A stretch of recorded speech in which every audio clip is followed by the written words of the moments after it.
Buenos días. Hola. Oye, yo pongo ahí buenos días, nadie saluda.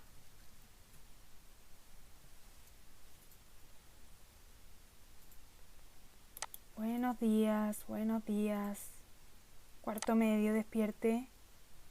Hola, Benjamín. Hola.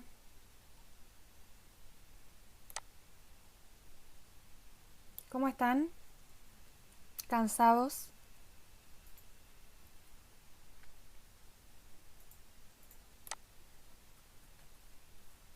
¿Cómo están? ¿Cómo están? ¿Cómo están? Ya, pues chiquillo. ¿Están o no están? Bien, Javi, gracias por preguntar. Hola, Vale. Ya. Vamos con la clase. Miren,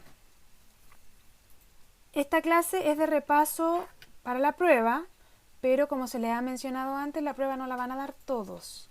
La van a dar solo aquellos que tengan en su portafolio nota menor a 5.5. Pero como todavía estamos en proceso de revisión y tenemos que entregarlos el viernes, las notas del portafolio, esta clase va para todos. ¿Ya? Así que poner atención. La clase es muy parecida a lo que va a ser la prueba. De hecho, la presentación es la misma, solo que le cambié la forma de las preguntas y algunas preguntas obvias. Y también le puse información a esta presentación para recordar cosas que vimos a principio de año. Así que esta clase es como una prueba, pero en realidad es un repaso para la prueba del próximo lunes. El lunes la prueba sería a las 12 del día. No. Sí, a ver. Sí, cuarto medio, 12 del día, lunes 30. El mismo horario de clase. La prueba sería durante la clase a través de encuesta. ¿Cuál es el temario que entra en la prueba? Es todo el contenido, pero aquí lo separé dejando afuera algunas cosas como detalles. El Estado y sus poderes, las características de los derechos humanos, la institucionalidad nacional e internacional de derechos humanos, la violación a los derechos humanos, los grupos vulnerables de la sociedad, los pueblos indígenas en la actualidad, las responsabilidades del Estado chileno con los pueblos originarios, origen de los problemas medioambientales, la revolución industrial, características y expansión de la revolución industrial y consecuencias de la revolución industrial. Dentro de las consecuencias, por ejemplo, entraría el tema del cambio climático, que no lo puse ahí porque asumí como dentro de consecuencias. Estas instrucciones son las mismas que van a estar en la prueba, pero me interesaba que las supieran desde antes para que se preparen. ¿Por qué? La prueba consta de 16 preguntas. Cada pregunta tiene un tiempo estimado de respuesta desde el momento en que se envían las alternativas. O sea, el tiempo corre desde que ya la leí y la voy a leer cada pregunta 3 veces.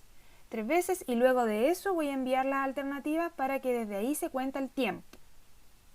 ¿Ya? El tiempo va a ser, dependiendo de cada pregunta, un tiempo acotado, pero también pensando en que algunos tienen conexión más lenta.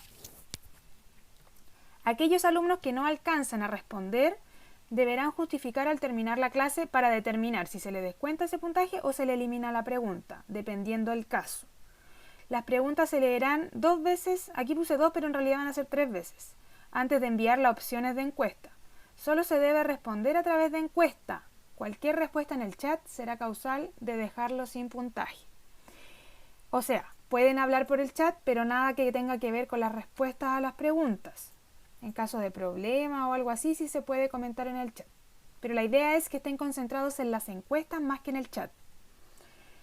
Es importante en caso de tener dificultades de internet o del dispositivo, celular o tablet, lo que use, haya solucionado el problema previamente a la clase de la prueba. Por eso es tan importante leerle hoy estas instrucciones. El colegio pone a disposición de aquellos alumnos que presenten problemas el uso de computadores en el establecimiento. Como la clase va a ser a las 12, si no se le logra conectar, sería bueno que viera la opción de ir al colegio a hacer la prueba en los computadores del colegio. ¿Quedan claras las instrucciones? Hola, Danae. ¿Sí? Ya, entonces, por ejemplo, hoy día vamos a ver algunas preguntas con tiempo, probando el sistema, para ver si le resulta. Y si aparece alguna dificultad, me la diga al tiro, para que la vayamos solucionando hoy. Ya, vamos a partir. Pregunta número 1. ¿Qué tipo de régimen tiene Chile en la actualidad?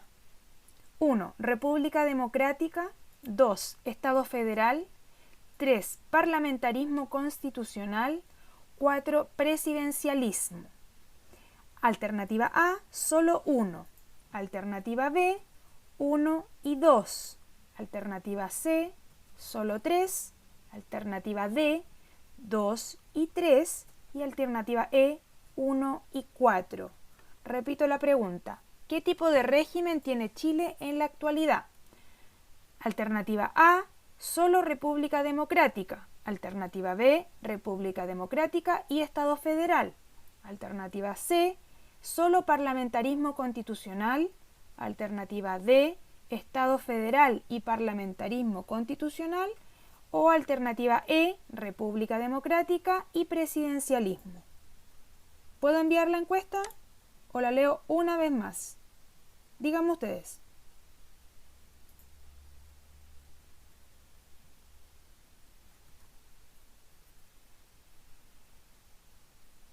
Ya, si no me dicen nada, la envío. Ya, la envío. Ok.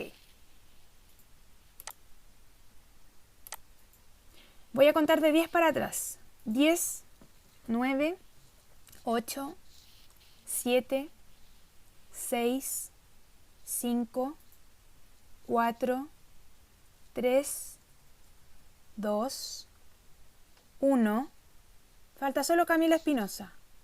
Camila la 1. Ahí está, ya. Ese día de la prueba, si alguien me falta en la encuesta, yo no lo voy a esperar. Solo lo voy a mencionar para que responda, pero no le voy a esperar más tiempo del que corresponde. Ya, estos son los resultados. Hoy día los voy a explicar y vamos a corregir. Pero la próxima semana, cuando tengamos la prueba, no los voy a corregir. Voy a pasar a la siguiente pregunta al tiro. Así como cuando hacemos pruebas presenciales, las respuestas no se les dan al tiro. Se revisa y se les entrega. Yo tengo que llenar una nómina con sus respuestas. Así que es imposible que les esté dando las respuestas correctas después de cada pregunta. Ya. Una persona puso solo 1, República Democrática, la cual es correcta. Chile tiene una república democrática, es decir, se considera la voz del pueblo a través de elecciones periódicas. Sí tenemos eso. 0 puso la B, 1 y 2. 2 personas pusieron la C, que era solo 3, Estado Federal. Chile no tiene un Estado Federal porque nuestras regiones no tienen un Congreso cada región. A diferencia de Estados Unidos, Brasil, Argentina, que tienen un Estado Federal en el cual cada provincia o región tiene sus propios poderes del Estado, su propio Congreso, su propio sistema judicial. Por eso, por ejemplo, cuando fueron las elecciones de Estados Unidos, se demoró tanto el resultado, porque cada estado de Estados Unidos tenía su propio sistema para revisar los votos. En Chile no pasa eso. Nosotros somos un estado unitario, o sea, un solo Congreso, un solo poder ejecutivo, un solo poder judicial. Y ese mismo sistema se aplica a todas las regiones de Chile. ¿Se entiende? ¿Por qué no tenemos Estado federal?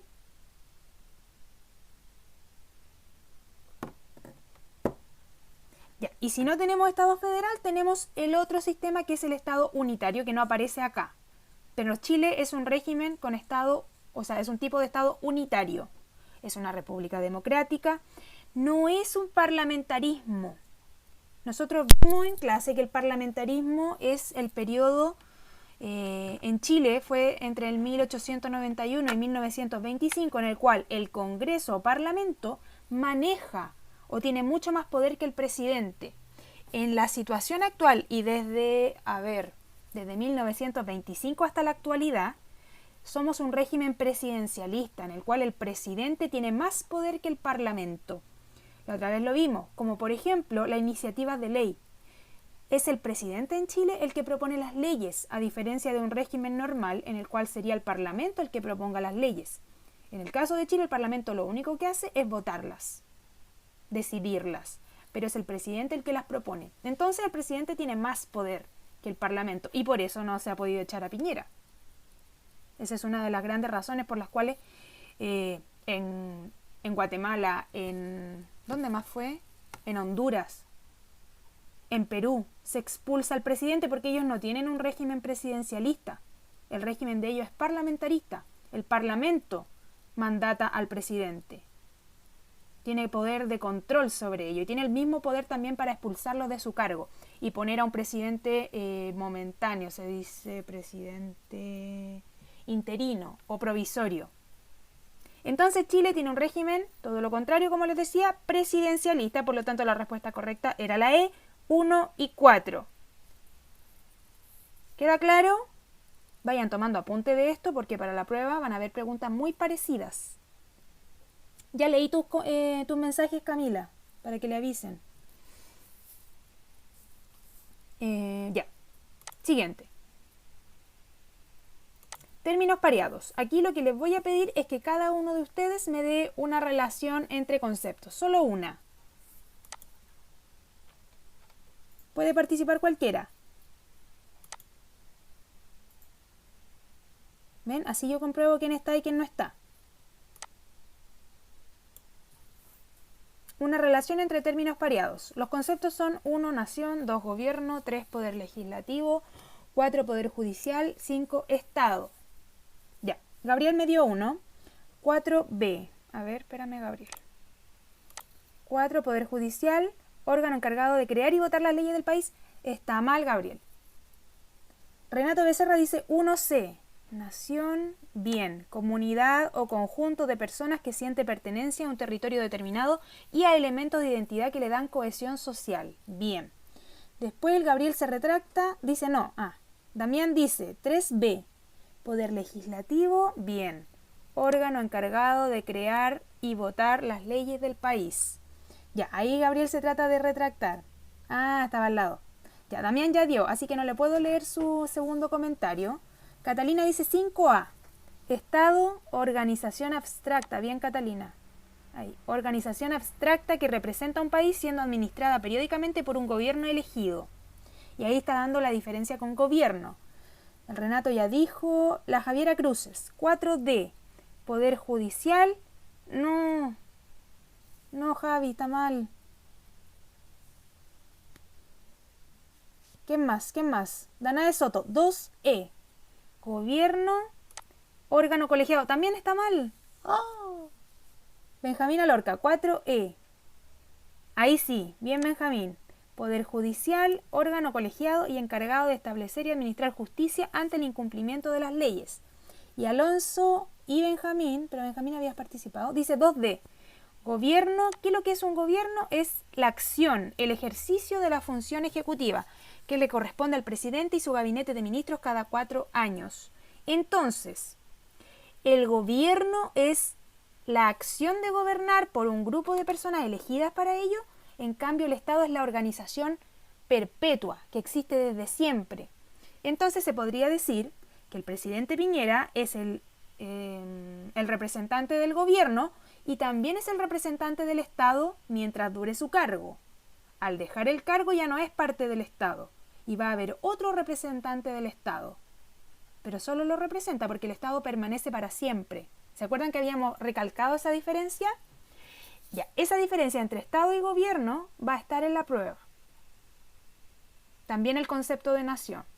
La de los poderes me parece que no lo incluí, porque igual es materia muy vista y más fácil. Pero la diferencia sutil entre Estado y gobierno sí va a estar. Bien, gracias por la participación. Responde mediante encuesta. Y aquí lo mismo. Hago énfasis en el tema. La diferencia entre Estado y gobierno es que el Estado es el conjunto permanente de poderes y órganos que administran al país, su territorio y riquezas, mientras que el gobierno es el uso del poder para ocupar al Estado por un periodo de tiempo por una persona o conjunto de personas elegidas para ello. Esta afirmación es verdadera o falsa. Leo de nuevo. La diferencia entre Estado y gobierno es que el Estado es el conjunto permanente de poderes y órganos que administran al país, su territorio y sus riquezas, mientras que el gobierno es el uso del poder para ocupar al Estado por un periodo de tiempo, ya sea por una persona o conjunto de personas elegidas para ello. Me falta solo Camila, que estaba con problemas, y Javiera Cruces. Ya. Ahí van las respuestas. 8 personas acertaron. Era verdadera la afirmación. Fíjense que aquí hace énfasis en que el Estado es permanente, dura en el tiempo, corresponde a los poderes del Estado y a los órganos del Estado, que administra el territorio chileno y sus riquezas, administra los dineros y se utilizan en diferentes ministerios. Mientras que el gobierno es la acción o el uso, el ejercicio del poder que ocupa por un corto tiempo, ya dijimos 4 años, una persona o un conjunto de personas. Era verdadero. ¿Queda claro para los que se equivocaron? Que fueron solo 2.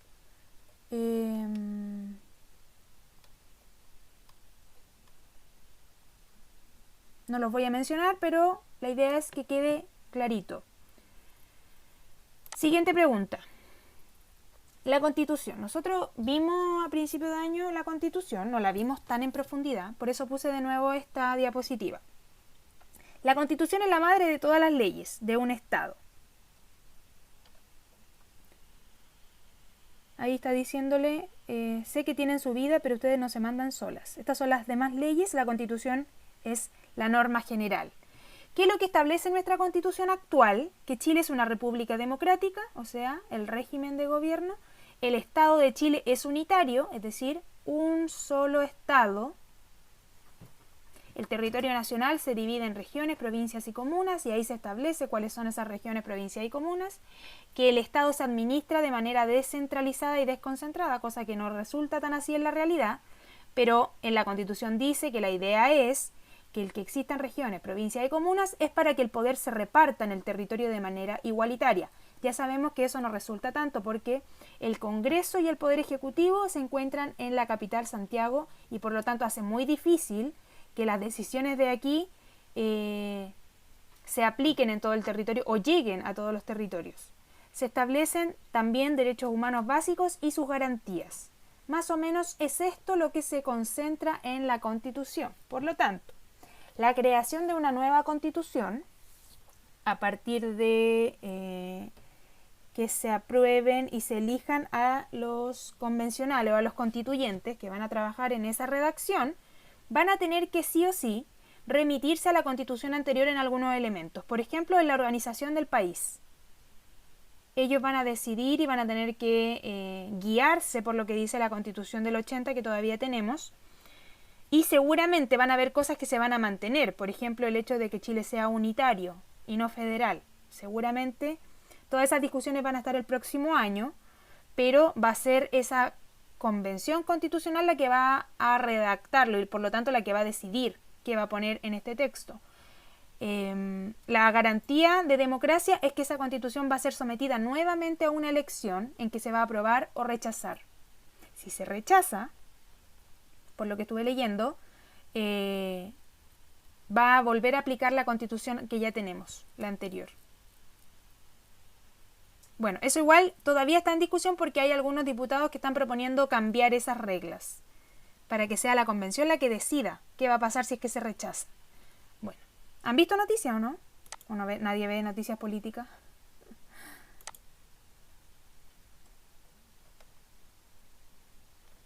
Sí, no sé, estoy durmiendo, profe. Díganme algo, pues. Pregunta 4. ¿Qué elementos establece la actual Constitución? 1. Que Chile es un Estado plurinacional. 2. Que Chile es un Estado unitario. 3. Que Chile es un Estado federal. 4. Que Chile es una república dictatorial. 5. Derechos humanos y garantías. A, solo 1. B, 1 y 3. C, 2 y 5. D, solo 4. E, solo 5. Repito la pregunta. ¿Qué elementos establece la actual Constitución? A, que Chile es un Estado plurinacional. B, que Chile es un Estado plurinacional y que Chile es un Estado federal. C, que Chile es un Estado unitario y los derechos humanos y garantías. D, solo que Chile es una república dictatorial. Y E, solo los derechos humanos y garantías. ¿Puedo enviar la encuesta? 3, 2, 1. Ahí va. Cuento de 10 para atrás. 10, 9, 8, 7, 6, 5, 4, 3, 2, 1. Listo. Ahí va. Ya. La respuesta correcta era la C, en la cual 6 alumnos respondieron correctamente. 2 y 5. Chile es un Estado unitario, sí, y también se establecen derechos humanos y garantías. Chile no es plurinacional, Bolivia es un Estado plurinacional. ¿Y qué significa eso? Que reconoce en su constitución que tiene una diversidad de pueblos originarios que es parte de su identidad. Chile no ha hecho ese reconocimiento y por eso es uno de los problemas que tenemos con nuestros pueblos indígenas, es que no se les reconoce en nuestra constitución. Si Chile lo reconociera en la nueva constitución, quizás tomaríamos el título de país plurinacional. Bolivia se llama Estado Plurinacional de Bolivia, por ejemplo. Chile no tiene eso. ¿Chile es un Estado unitario? Sí, ya lo dijimos, en el cual todos los poderes se concentran en una sola ciudad y todo tiene que obedecer a lo que mandaten esas instituciones, el Congreso, el Poder Ejecutivo y el Poder Judicial. 3. ¿Chile es un Estado federal? No. Chile no tiene el sistema federal de Estados Unidos, ni el de Brasil, ni de Argentina, ni de... parece que también era Venezuela. No, Chile no es un Estado federal, es unitario, que es todo lo contrario. Chile es una república dictatorial. Primero, aquí hay una contradicción de raíz.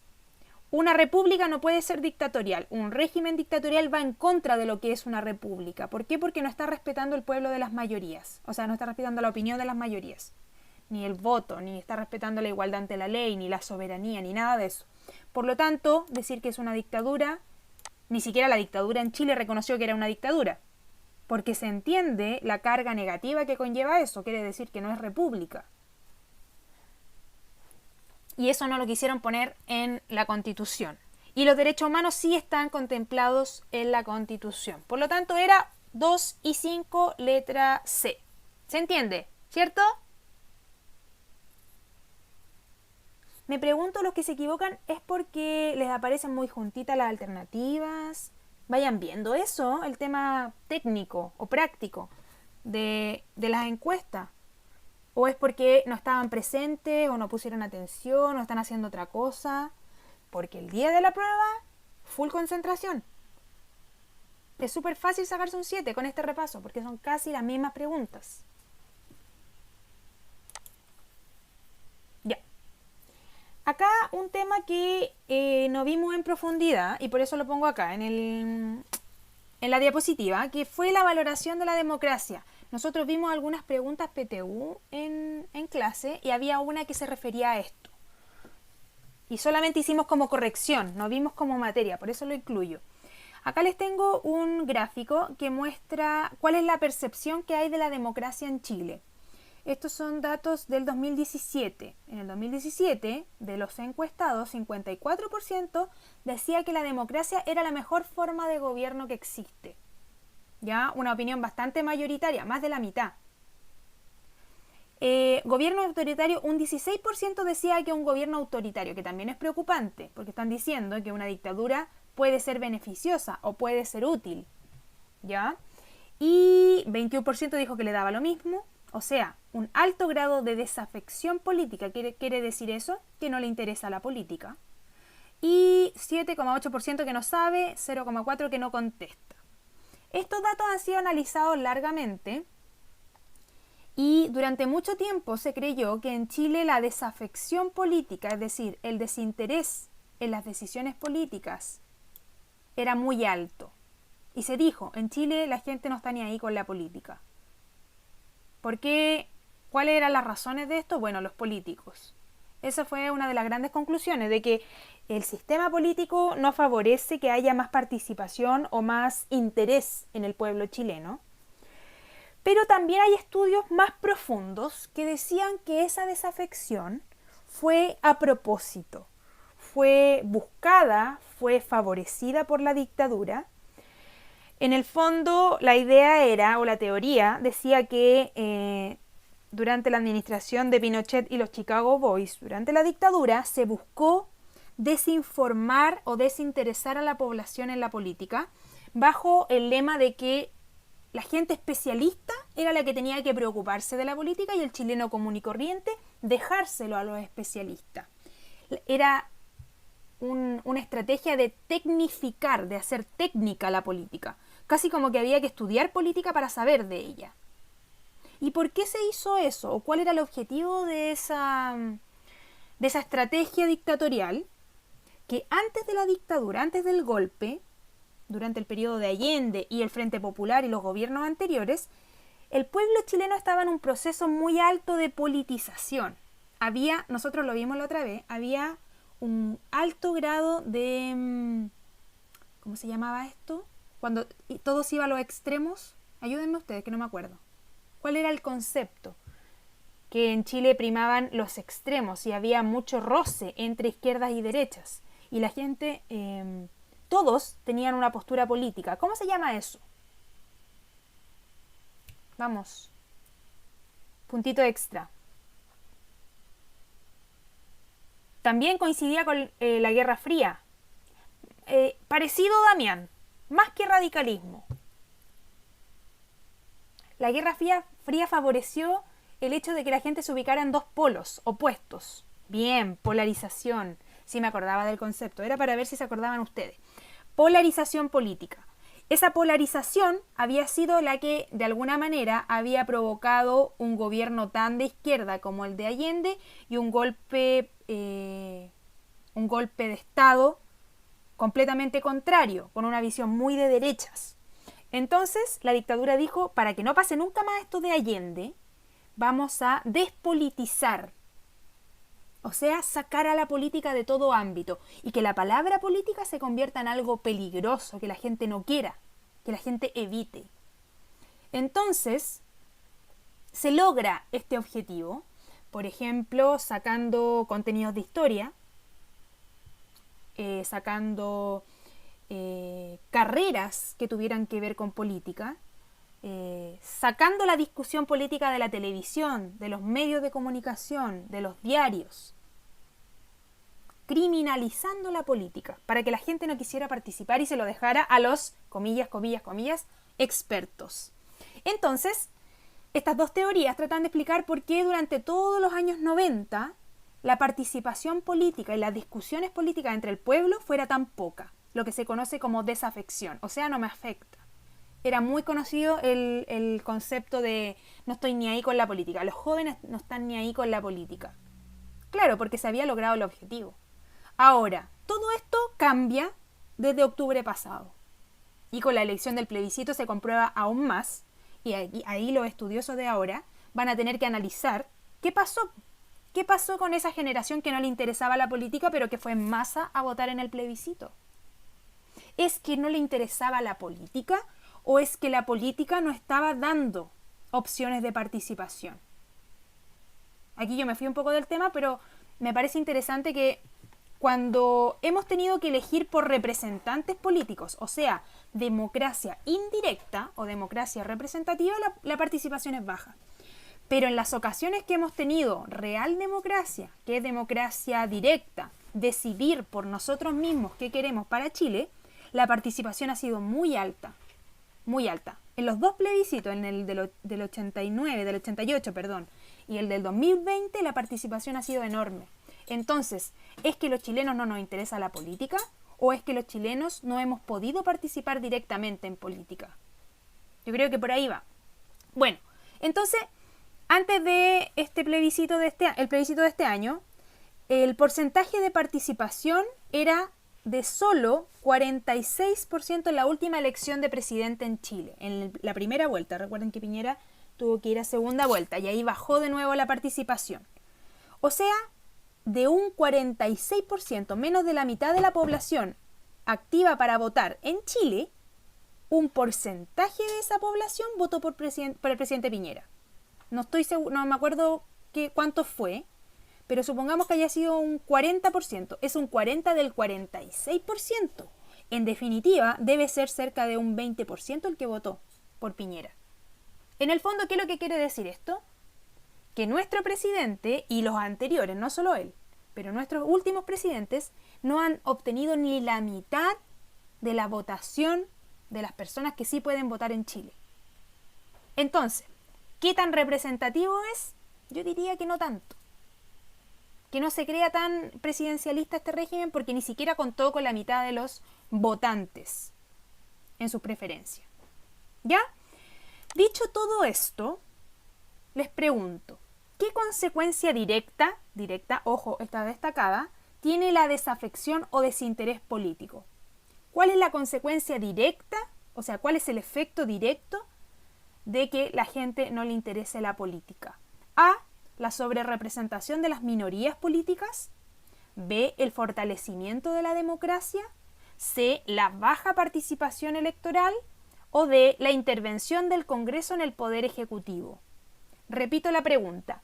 ¿Qué consecuencia directa tiene la desafección o desinterés político? A, sobrerepresentación de las minorías políticas, o sea, que las minorías estén más representadas que las mayorías. B, fortalecimiento de la democracia. C, baja participación electoral. O D, intervención del Congreso en el Poder Ejecutivo. Le envié la encuesta, cuento de 10 para atrás. 10, 9, 8, 7, 6, 5, 4, 3, 2, 1. Me falta solo Danae. Ya, está listo. Correcto. 8 personas respondieron correctamente. Qué bueno que se entendió bien la explicación. Baja participación electoral. Eso era la reacción al efecto directo de que no hubiera este interés. Pero el panorama cambió. Así que seguramente esta pregunta va a cambiar en la PTU. Va a cambiar porque la realidad muestra algo contrario o algo diferente. Una persona puso la D, intervención del Congreso en el Poder Ejecutivo. Ya habíamos dicho que nuestro poder legislativo, nuestro Parlamento o Congreso no tiene las facultades para intervenir al presidente ni a sus ministros. Lo único que puede hacer, que es como, y se ha usado hasta el cansancio, es la acusación constitucional a los ministros. Pero eso es como un juicio y en 2 o 3 ocasiones se ha decidido inhabilitar al ministro, o antes de que pierda, por ejemplo, el ministro del Interior, que salió el último, antes de perder en esta acusación constitucional, renuncia. Sigue la acusación, pero el presidente se desliga de esa responsabilidad de tener ahí a un ministro inepto que no cumple con su cargo. El de salud, por ejemplo, también hubo una renuncia de por medio. Ya, pasamos a derechos humanos. Habíamos visto que los derechos humanos tienen varias características que habían surgido a partir de la Declaración Universal de los Derechos Humanos creada por la Organización de Naciones Unidas. Al finalizar la Segunda Guerra Mundial, por ahí por el año 1945, estaba la intención, pero finalmente la declaración se firma en 1948. Esta Declaración Universal va a, de alguna manera, obligar a los estados firmantes a cumplir con un piso básico mínimo de derechos de garantías para los ciudadanos. ¿Para qué? Para evitar nuevas situaciones de terrorismo de Estado como el que ocurrió en el régimen nazi. ¿Cierto? El holocausto nazi, en el cual se masacran a millones de personas, no solo judíos, sobre todo judíos, pero también entre ellos cualquier persona que representara una minoría o una diferencia, ya sea racial, económica, política.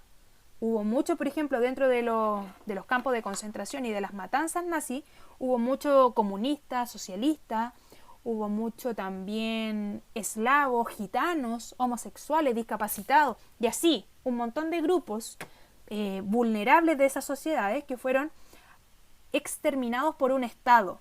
Entonces, ¿qué es lo que pretende esta declaración y la creación de los derechos humanos?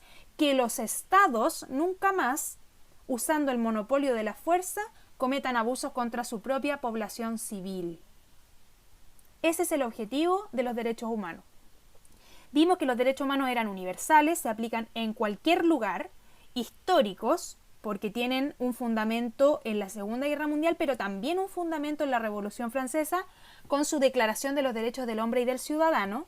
Son inherentes al ser humano. Cualquier cosa que haga una persona no le puede quitar la condición de derecho humano, porque son inherentes. Basta con existir como ser humano para que se apliquen los derechos humanos.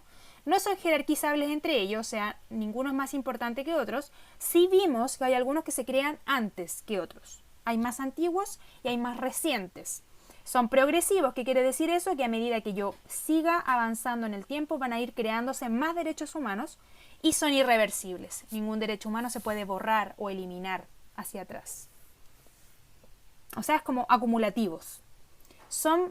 Los derechos humanos son violados exclusivamente por un Estado y sus agentes, pues tienen el monopolio de la fuerza. Esto es lo que más hicimos hincapié, énfasis en que los derechos humanos, las únicas entidades que pueden pasarlos a llevar o violarlos o categorizarlos como violación son cuando actúa el Estado. ¿Cuál es el Estado? Por ejemplo, habíamos visto que violación de derechos humanos es cuando se le niega atención médica en un hospital público a una persona civil. Ahí hay una violación de derechos humanos porque es el Estado el encargado de dotar o de dar esa atención médica a las personas que no tienen para pagarla. Lo mismo con la educación, lo mismo con la vivienda, lo mismo con el transporte, lo mismo con la seguridad y todas las competencias que tiene el Estado con respecto a su pueblo. El Estado debe entregar ciertas garantías, ciertos servicios públicos de manera gratuita, porque el Estado también recauda dinero de esta población, de este pueblo. Recauda a través de impuestos, recauda a través del IVA, por ejemplo, recauda a través de, ¿cómo se llama esto? Perdón. Aduana, etcétera. Todo eso que recauda el Estado, que también es dinero de cada uno de nosotros, tiene que devolverlo de alguna manera. ¿Cómo se dice? Repartirlo a través de estos servicios gratuitos para aquellos que tienen menos dinero o menos posibilidades. Entonces, cuando un servicio no se entrega correctamente, hay violación de derechos humanos. Pero las más graves son aquellas que tienen que ver con la seguridad, porque esa es la parte más delicada de un Estado, el otorgar seguridad. La seguridad tiene que ser para la población civil, para defenderla de sí mismo, del Estado, y no entre población civil. Y aquí es cuando se cometen los abusos.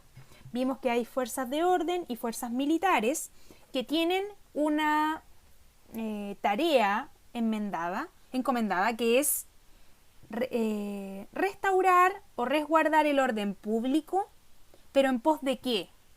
En pos de ¿cómo se llama? De no pasar a llevar los derechos humanos, que es como lo básico. Ahora, esto es lo más difícil de cumplir, porque resguardar el orden público tiene que ser de manera no violenta, y cuando hay violencia es muy difícil no responder con violencia. Por eso es tan importante el uso de protocolos que guíen cómo tienen que actuar frente a determinadas situaciones, sobre todo carabineros, ya que es la que está en situación más delicada. Y también vimos que los derechos humanos tienen un sistema universal, interamericano y nacional de defensa y promoción. Por ejemplo, vimos, parece que lo agregué aquí, no lo agregué. Sí, vimos que hay defensa y promoción a nivel internacional que parte desde la ONU, pero también con los pactos o tratados internacionales, de los cuales Chile ha firmado 18 aproximadamente. Hay más en el mundo. Vimos que también hay una institucionalidad americana o interamericana, como por ejemplo organismos que aplican a los países de América y que también se comprometen con ciertos derechos humanos y se forman comisiones al respecto. Y también está la institucionalidad nacional, en la cual compete la constitución política que recoge los principales derechos humanos y los hace parte de su cuerpo constitucional, pero también hay los tratados internacionales y también políticas públicas y organismos creados para los derechos humanos. Por ejemplo, políticas públicas tenemos el uso de la perspectiva de género en todas las leyes, en el Congreso se está utilizando perspectiva de género, en el Poder Ejecutivo, a pesar de que esto todavía no es obligatorio, debiera ser que se considere una cuota una cuota de género dentro de los ministros, una cuota de género dentro del Congreso, una cuota de género dentro de la Convención Constitucional que va a crear nuestra nueva Constitución. Esa es la perspectiva de género, a pesar de que no es obligatoria, sí se ha implementado. También se han implementado, por ejemplo, oportunidades laborales para discapacitados. A través de la ley de no discriminación y otras leyes se ha favorecido la contratación de trabajadores con alguna discapacidad.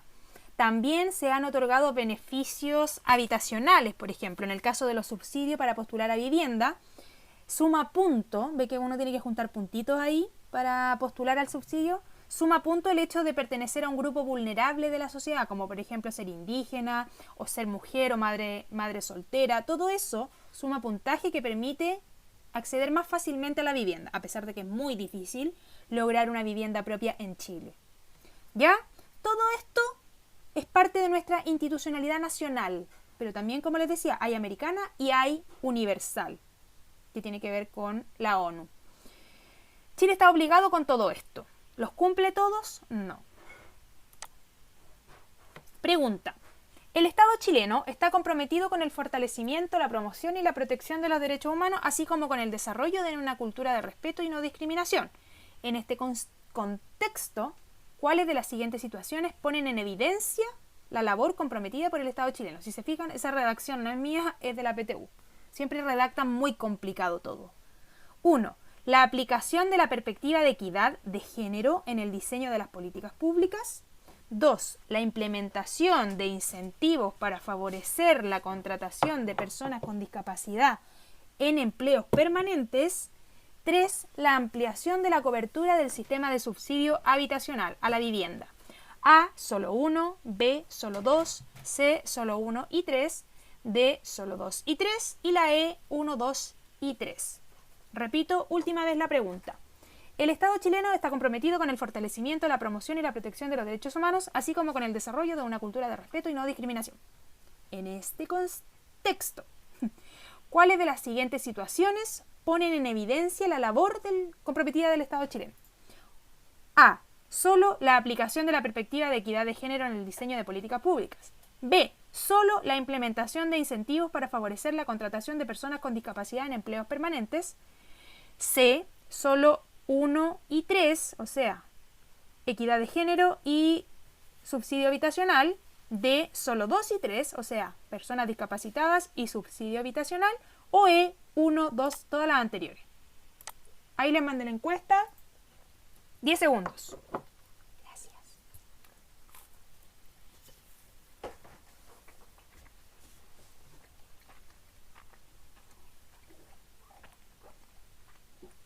Me falta solo Danae.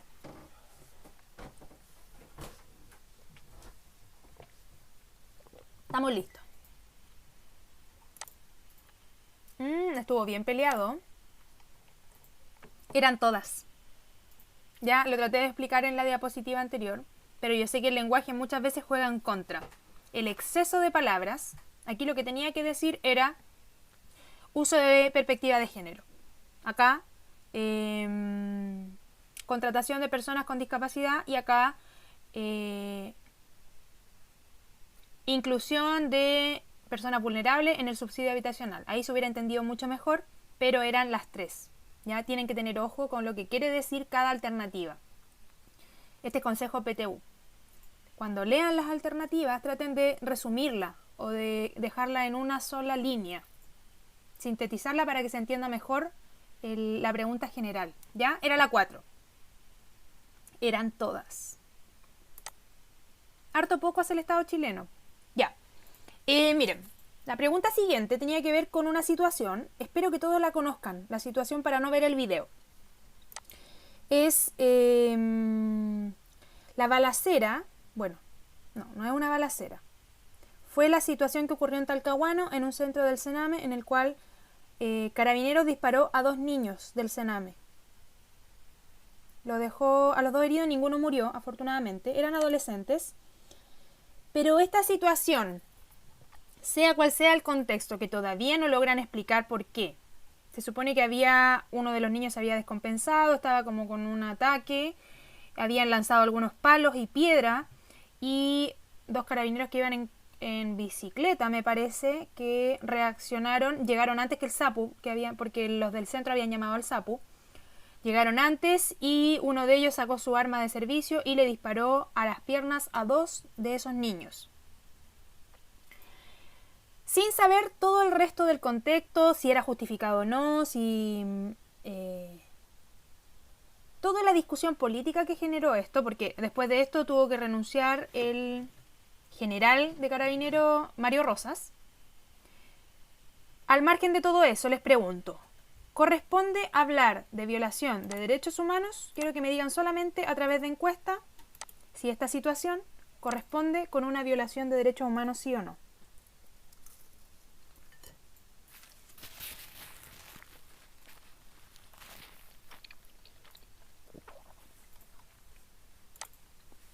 Ya, fue unánime, me parece. Me parece bien, es correcto. Claro, evidente. Que es y no solo es una vulneración de derechos humanos. Aquí yo diría que por lo menos hay 3 situaciones de violación de derechos humanos. Primero, el actuar de Carabineros, que es completamente negligente. Ellos tienen protocolos que no respetan. Segundo, que son niños y adolescentes y por lo tanto el criterio debe ser diferente. No pueden tratarlos como si fuera cualquier persona. Y tercero, el hecho de que estén en un centro del Sename, una institución completamente puesta en tela de juicio por las constantes violaciones de derechos humanos que han ocurrido dentro de los centros del Sename. Y de hecho, esta casa en la cual ocurrió esta situación, habían acusaciones también de violación a los niños. Entonces es una triple vulneración de derechos, la cual desató esta renuncia.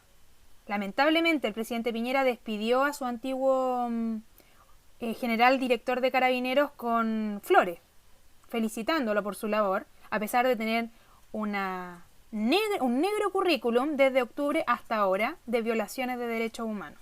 Lamentable. Última pregunta por la hora, chiquillos. 9. ¿Qué condición puede hacer a un grupo humano más vulnerable o susceptible de sufrir violación a sus derechos fundamentales? Y acá les tengo varias opciones. 1. Ser hombre. 2. Ser adulto. 3. Ser adinerado. 4. Ser mujer. 5. Ser anciano. 6. Ser pobre. Y acá le tengo las opciones. A, 1 y 2. B, 4 y 6.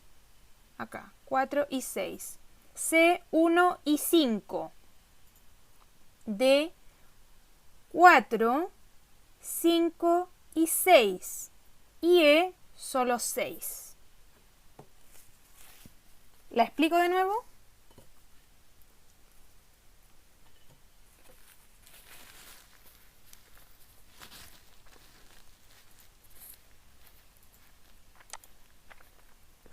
¿No?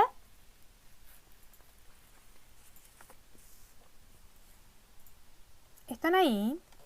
¿Me oyen? No están, parece. La voy a mandar. Todo bien, la mando.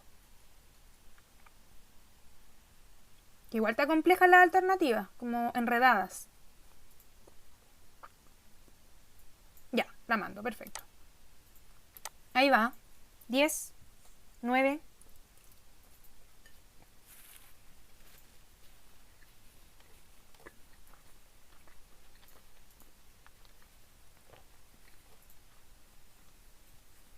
Me falta Camila y nadie más. Entró Cristian Vidal. Ahí. Ya. Aquí están las respuestas entonces. 8 alumnos pusieron que era la D. 4, 5 y 6, ser mujer, ser anciano y ser pobre. Y una persona puso la B, que era 4 y 6, ser mujer y ser pobre. Solo le faltó el hecho de ser anciano, que también por el problema de las pensiones en Chile, lo convierte en una población vulnerable. El hecho de no poder acceder a medicamentos, de no tener facilidades para una atención médica, todo eso los convierte en población vulnerable. Qué bueno que nadie puso algo de acá, porque nada que ver.